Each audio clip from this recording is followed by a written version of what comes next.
EC news కి స్వాగతం. అంటే గన్నులు పెట్టి నిన్ను బెదిరించారా? ఏమని బెదిరించారు? కేజప్పుకో డబ్బులు ఇస్తాం, లేత కొడతాం, చంపేస్తాం అని భయపెట్టారు. ఎన్ని రోజులు ఉన్నావు జైల్లో? జైల్లో తెలుసు.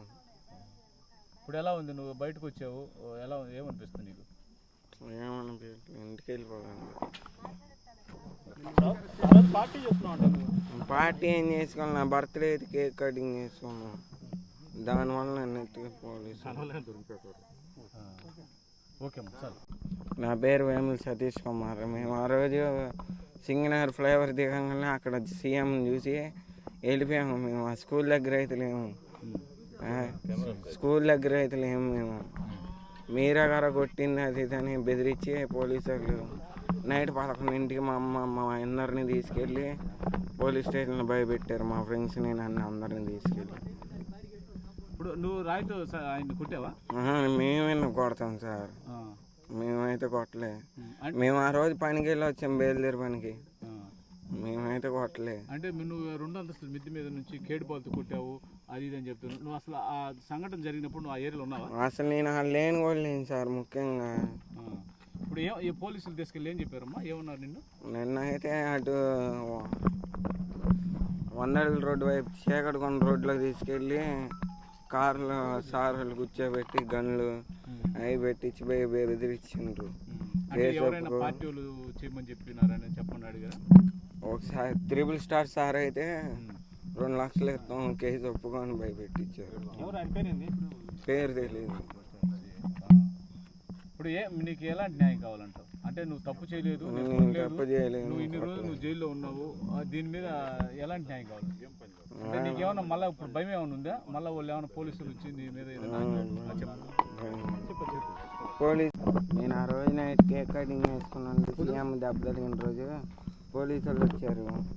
వచ్చేయండి ఇలా చేస్తున్నారు అంటే మేము ఇంటికి వెళ్ళిపోయాం మా ఫ్రెండ్స్. తర్వాత 2 రోజుల తర్వాత ఇంట్లో పనుకుంటే నైట్ 11ంటికి వచ్చి పోలీస్ స్టేషన్కి తీసుకెళ్ళారు. పోలీస్ స్టేషన్కి తీసుకెళ్ళి అటుపుకో అది ఇది అని బెదిరించారు సార్.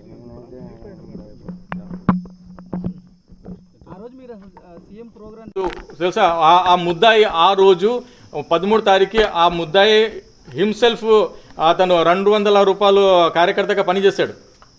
ఆ ఫోటో ఆ సీసీ ఫుటేజ్ ఉన్నాయి, కానీ అది వాళ్ళకి అగెన్స్ట్గా నిలబడుతుందని పోలీసులు తీసుకురాలేదు. కానీ ఈ ముద్దాయి రాయి వేసినలాగా ఏ సీసీ ఫుటేజ్ లేదు, ఏ ఎవిడెన్స్ లేదు తెలుసా. మరి ఆ అబ్బాయి ఎలా దొరికారంటే ఆ అబ్బాయి పుట్టింది 14 ఏప్రిల్, అంటే 12 తర్వాత 14 ఏప్రిల్ వస్తుంది కదా.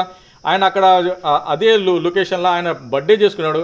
అంటే ఈడ యాక్టివిటీస్ ఏదో ఏమంటారు రాయి కొట్టిన తర్వాత సెలబ్రేషన్ చేసుకుంటారా ఆశతో అతన్ని అరెస్ట్ చేశారు. దాని తప్ప ఏం లేదు. ఎందుకంటే అతనిది ఆధార్ కార్డు బేస్ మీద 14 ఏప్రిల్కి బర్త్డే అవుతుంది.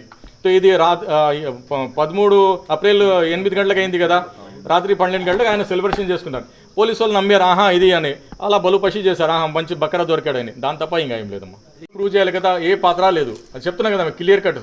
సతీష్కి 14 ఏప్రిల్కి బర్త్డే, అక్కడ ఆయన కేక్ కట్ చేస్తే ఆ సీసీ కెమెరా ఫుటేజ్ బేస్ చేసి అతనికి అరెస్ట్ చేశాడు. దాని తప్ప వాళ్ళ దగ్గర ఏం లేదు తెలుసా. రీజన్ ఉంది, ఆయన అక్కడ 12 గంటలకు ఎందుకు ఉంటాడంటే అతని బర్త్డే ఆ రోజు.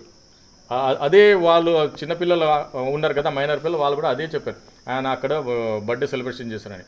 అది ఆ అబ్బాయి కూడా ప్యూర్ ఇంటెలిజెంట్ కూడా కాదు, ఆయన రెగ్యులర్ బెయిల్ ఇచ్చారు. రెగ్యులర్ బెయిల్ ఇచ్చారు, కండిషన్ ఉన్నాయి. ఆ అబ్బాయి శనివారం ఆదివారం వెళ్ళి 10 నుంచి 5 వరకు పోలీస్కి కోఆపరేట్ చేయాలి. ఫర్దర్ ఇన్వెస్టిగేషన్లో ఏదైనా ఉంటే ఫర్దర్ ఆర్డర్, ఆ కోర్టు మరి ఒక ఆర్డర్ ఇచ్చే వరకు ఆయన ఇది చేయాలి. పోలీసు వాళ్ళు విడుదల చేశారు, ఎందుకంటే అతని మీద సర్చ్ వారెంట్ కూడా వేసాం మేము. సర్చ్ వారెంట్ వేసి ఒక అమ్మాయి కూడా పోలీసు కూడా తెలిసిపోయింది, అతని మీద చాలా ఒత్తిడి తీసుకొచ్చాడు. బోండా ఉమా అని నువ్వు పేరు తీసుకో, బోండా ఉమా లోకేష్ ఇది పేరు తీసుకొని వాళ్ళు కూడా ఇది చేస్తారు, నీకు మంచి భవిష్యత్తు ఉంటుంది అది కూడా అని అతన్ని ఇది చేశారు. కానీ ఆయన నేను అటువంటి పని చేయనని ఒక మ్యాచ్యూర్డ్ బాయ్ ఉండే అతను. సో దట్స్ వై అతను పోలీసుకి కోఆపరేట్ చేయలేదు. అందుకే ఈ కేసు మరి ఒక గతికి వెళ్ళలేదమ్మా.